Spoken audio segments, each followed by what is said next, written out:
When our founders, Chris Cheel, Craig Feehan and Joe Parham, created the National Council for the Welfare of Prisoners Abroad back in 1978, they cared enormously about the emerging plight of Britons that became apparent in Turkey and Morocco, who found themselves in appalling conditions.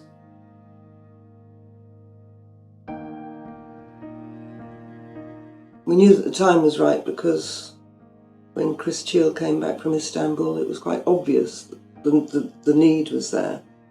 The things he was telling us about the way people were suffering. And we didn't actually think that it could be done. It was like a roller coaster,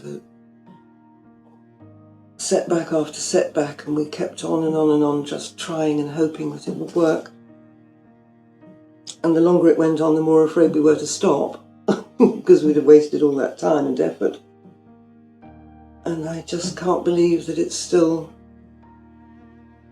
doing what we dreamt of doing 35 years later. I think it's just incredible.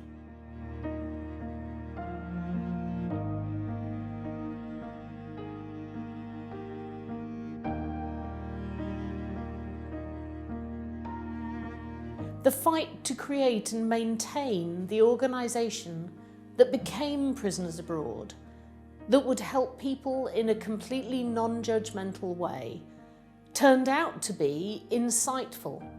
If people can be offered a different way to live their lives, our experience is that they will take it. We advocate on behalf of people in prison whose ability to advocate for themselves is often lacking.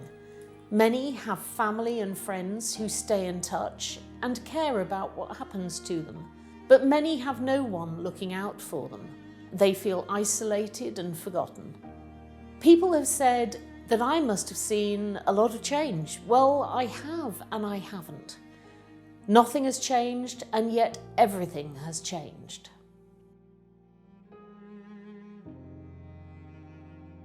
You don't understand how long you're going to be there for because you have no information, and what information you do get tends to be third hand and can change, you know, a drop of a hat. One particular day I had malaria, I had gout, so I wasn't able to move. Just to stand up was a horrendous amount of pain, no drugs. Emotionally, I'm still dealing with the whole thing. I'm scarred by it. But when I knew that Prisoners Abroad were involved, it gave me a sense of relief because I knew there was professional people out there who were able to help my family, guide them, put them in the right direction. And it actually brings a bit of a sense of relief because you know there are people who know what they're doing, they know how to handle the situation, they can give, not just give practical advice, but they also give emotional support. And that's something that's very reassuring for me when I was there.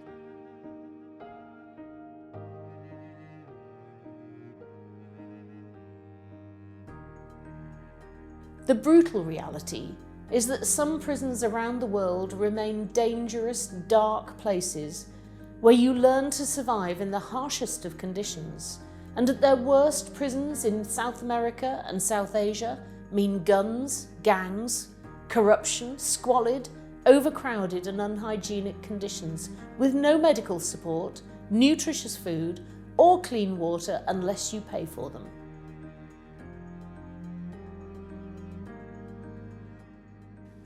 He was tasered, he was refused water, and in the initial stages, every conversation I had with my son was him begging me for water. As a mother, that broke my heart. Prisoners Abroad were literally a lifeline. Prisoners Abroad give my son £35 a month. To have that small grant meant that he could have his independence, he had access to buy luxuries like water. He could also buy phone cards to keep contact home.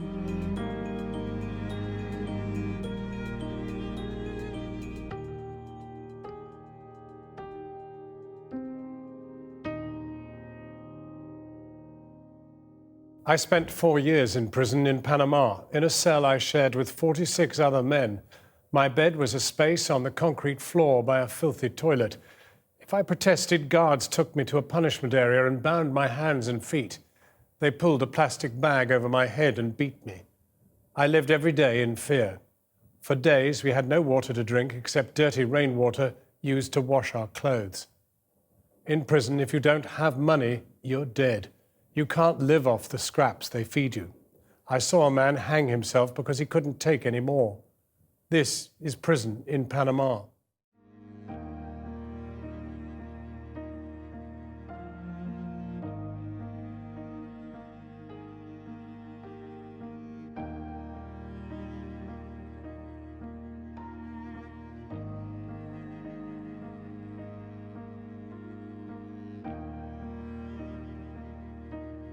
When I got there, my pressure was very high.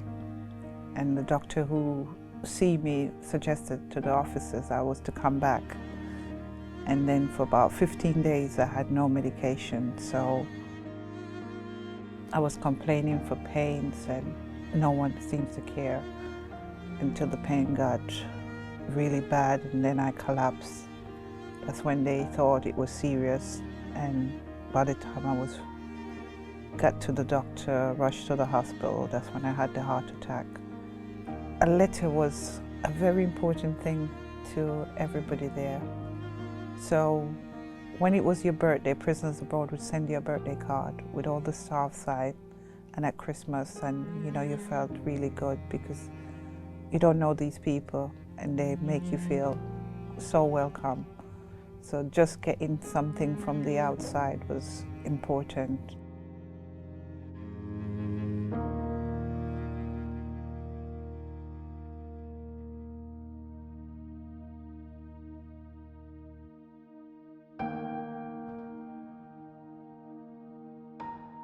I called my consulate and they hooked me up with Prisoners Abroad and they sent me information and paperwork immediately. I mean, they was really on the job. And it calmed me down quite a bit, calmed my mom down. She knew that I had help. Otherwise I'd had nobody at all. No family, no friends, nowhere to get around. I mean, I'd have, without a doubt, been homeless, without a doubt. The news of your loved one being detained abroad is devastating and debilitating. It brings with it a cloak of loneliness and social isolation, confusion and slow and unclear communication, sometimes great financial expense, and even worse, the bullying and intimidation often experienced by prisoners can reach outside the prisons to their families too.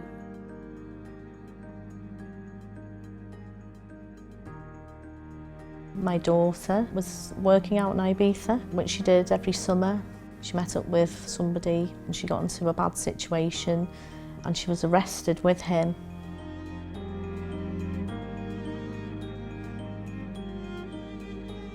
I'd have like phone calls where she was saying, crying, saying, sorry, please get me out of here. But it was really, really difficult because she was so upset and so far away. Prisoners abroad, they're not judging you, they're not judging the person that's in prison. That could be anybody's son or daughter, could get into a predicament when they're abroad. They are entitled to their human rights as much as anybody else. Our founders, Craig, Joe and Chris, would recognise the non-judgmental and humanitarian values that guide everything we do today, as they are the ones that they used almost 45 years ago. I hope that in another 20 years, they will still be the foundation stones that this great organisation is built upon. In supporting this organisation, we are all saving lives.